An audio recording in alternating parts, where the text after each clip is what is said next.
আপনি এখান থেকে দেখলেই স্যার। কি হয়েছে? Carry on. স্যার যেটা বলছিলাম, নেক্সট প্রজেক্টের ফাইলটা এখানে ডকুমেন্ট করে রাখা আছে। স্যার কোনো কি সমস্যা? কিসের সমস্যা? কোনো সমস্যা নেই। আমি তো দেখতেছি সমস্যা, অনেকক্ষণ ধরে আপনি আমাকে খুব বাজেভাবে টাচ করতেছেন। কি এটা বাজেভাবে টাচ করা? স্যার আমি এমন কোনো অফিসে চাকরি করতে পারবো না যেইখানের বসের চরিত্রের সমস্যা আছে। আমি কিভাবে এখানে এমপ্লয়ীদের খাটাবো, কিভাবে এমপ্লয়ীদের সাথে অ্যাটিটিউড করবো, ব্যবহার করবো, that's my business, none of your business. So আমার অফিসে চাকরি করতে হলে এসব মেনেই করতে হবে। প্রশ্নই আসে না এমন কোনো চাকরি করার যে অফিসের বস একটা লুচ্চা। আবেগটাকে কন্ট্রোল করুন মিস্টার জারিফ। এই বাজারে চাকরি পাওয়া খুব টাফ। তবে আপনি যদি চাকরি ছেড়ে দিতে চান আপনি ছেড়ে দিতে পারেন, কিন্তু আমার অফিসে চাকরি করতে হলে এগুলো মেনেই করতে হবে। স্যার আপনি আমাকে চাকরির ভয় দেখাচ্ছেন। আমার কাছে আমার চাকরির থেকেও আমার সম্মানটা হলো আগে। সুতরাং এরকম হেনস্থার শিকার হয়ে আমি চাকরি কন্টিনিউ করতে পারবো না। আমি এই মুহূর্তে এই অফিস ছেড়ে চলে যাব। যান যান, অফিস থেকে বেরিয়ে যান। ঠিক আছে, এই মুহূর্তে চলে যাচ্ছি। আর দেখেন আমি সবাইকে গিয়ে কি বলি। কি হয়েছে স্যার? এত চিল্লাচিল্লি হচ্ছে যে? স্যার কি বলবে? আমি তোমাকে বলতেছি, এই স্যারকে এত ভালো চিনো না, ওনার ক্যারেক্টারের সমস্যা। উনি আজকাল ছেলেদেরকেও বাজেভাবে টাচ করে। এই আপনি তো কি বলছেন? স্যার তো অনেক ভালো মানুষ, আর তাছাড়া স্যারের ব্যাপারে তো সবাই অনেক প্রশংসা করে। ঘোড়ার ডিমের ভালো মানুষ। ওনাকে তুমি ঠিক মতো এখনো চিনোই না। একটু আগে যা যা করছে আমার সাথে সেটা যদি তুমি থাকতা আমি নিজের মুখে বলতে পারবো না। ঠিক অনেক হয়েছে মিস্টার জারিফ, আপনি কিন্তু আপনার লিমিট ক্রস করছেন, অনেক বাড়াবাড়ি করে ফেলছেন মিস্টার জারিফ। কেবল তো চাকরি ছেড়েছি না, এরপরে পুলিশ কল করে আপনাকে হাজতে পাঠিয়ে দিব আমি। আপনি পুলিশ কল করতে চাচ্ছেন? দেখুন, পুলিশটা আপনি কল করবেন না আমি কল করব সেটা কিন্তু সময় বলে দিবে। মানে এখন তো বুঝতেই পারবেন না। যেই আচরণটা আমি আপনার সাথে করেছি সেই একই আচরণ আপনি অফিসের মেয়ে স্টাফদের সাথে করেন। মানে আমি কারোর সাথে এরকম ব্যবহার করিনি। আমি কার সাথে কিরকম ব্যবহার করছি প্রুফ দেন, বলেন আমাকে। দেখুন, প্রমাণটা আমি নিজে এবং ভুক্তভোগী আফরিন।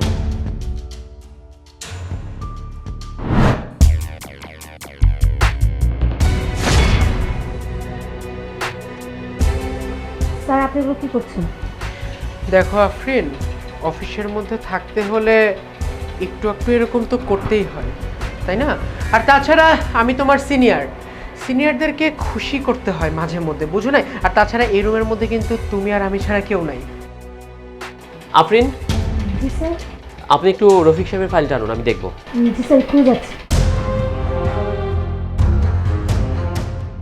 স্যার গতকালকের ফাইলটা আমি রেডি করছি, আসুন বসুন।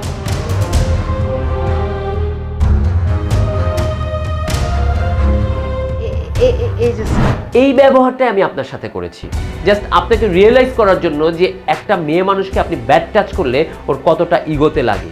আর আপনি তো ছেলে মানুষ, ছেলে হওয়ার পরও আপনার এতটা ইমেজ সংকট হচ্ছে, অথচ এই মেয়েটা দিনের পর দিন আমাদের অফিসে কাজ করছে, আপনি ওর সাথে বাজে বিহেভ করছেন। দেখুন, এটা আমার অফিস, আমার অফিসে আমি কোনো টলারেট করব না। আপনি যেটা করেছেন এটা তো অনেক বড় একটা অন্যায়। আমরা স্টাফরা যারা একসাথে কাজ করি তারা সবাই নিজেরা ভাই বোনের মতো, বন্ধুর মতো। আমাদের কাছে যদি ওরা ইনসিকিউরড হয় ওরা আর কোথায় যাবে? জি স্যার, আসলে উনি নানান সময় আমাকে অনেক বাজেভাবে ট্রিট করে, এমনকি ব্যাড টাচ করার চেষ্টা করে। তাহলে আপনি কেন এতদিন বলেননি আমাকে? আপনার আগেই আমাকে জানানো উচিত ছিল। স্যার আমি ভয়ে আপনাকে বলতে পারিনি। আমি ভেবেছিলাম আমি যদি আপনাকে এই কথা বলি আপনি আমার কথা বিশ্বাস করবেন না, তারপর আপনি আমাকে চাকরি থেকে বের করে দিবেন।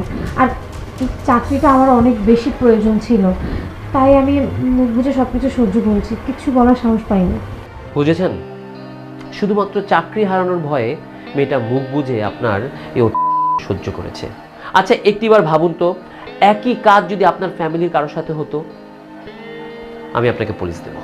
স্যার দেখেন, আমি আমার নিজের ভুলটা বুঝতে পারছি স্যার। আপনি প্লিজ স্যার আমাকে পুলিশে দিবেন না। আমি লাগলে চাকরি ছেড়ে এই মুহূর্তে চলে যাব, কিন্তু স্যার পুলিশে দিবেন না। আমার ফ্যামিলি আছে, আমার বাবা মা আছে স্যার। এই মুহূর্তে আমি যদি থানায় যাই স্যার, এটা আমার ফ্যামিলির জন্য অনেক অসম্মানের। প্লিজ স্যার এবারের মতো স্যার আমাকে ক্ষমা করে দেন। আর আফরিন, আমি যেটা করছি আমি না বুঝে করছি, আবেগের বশে করছি। তুমি প্লিজ আমাকে মন থেকে ক্ষমা করে দাও। আজকের পর থেকে শুধু তুমি কেন, আমি কারোর সাথে এরকম ধরনের আচরণ করব না। তুমি আমাকে এবারের মতো ক্ষমা করে দাও। তুমি স্যারকে বোঝাও, নতুবা উনি আমাকে থানাতে দিয়ে দিবে। স্যার, উনি যেহেতু ওনার ভুলটা বুঝতে পেরেছে, আপনি প্লিজ ওনাকে মাফ করে দিন। ওনাকে চাকরি থেকে বরখাস্ত করবেন না। আর তাছাড়া স্যার, শুধুমাত্র ওনাকে বরখাস্ত করে কী হবে বলুন? আমরা তো প্রতিনিয়ত এগুলো ফেস করছি। যখনই রাস্তায় বের হই তখনই কিছু ছেলে এমনভাবে তাকিয়ে থাকে যে আমরা কোনো ভোগের পণ্য। স্যার, একজন মানুষ হিসেবে বলছি, ওনাকে পুলিশে দেওয়ার দরকার নেই। উনি যেহেতু ওনার ভুলটা বুঝতে পেরেছে, আশা করি উনি কখনোই কাজটা করবে না। আর যদি নেক্সট টাইম সেই কাজটা করে, তাহলে আপনি তাকে অবশ্যই পুলিশে দিন। দেখুন, আপনি অন্যায়টা আফরিনের সাথে করেছেন। আফরিন যেহেতু আপনাকে ক্ষমা করে দিয়েছে, আমিও ক্ষমা করে দিলাম। তবে আশা করব আজকের পর থেকে আপনি এই ধরনের আচরণ আর কারোর সাথে কখনো করবেন না। তবে আমি আমার অফিসে কোনো বাজে এমপ্লয়ি রাখবো না। আপনি এই মুহূর্তে আমার অফিস থেকে বেরিয়ে যান। Sir, clear out.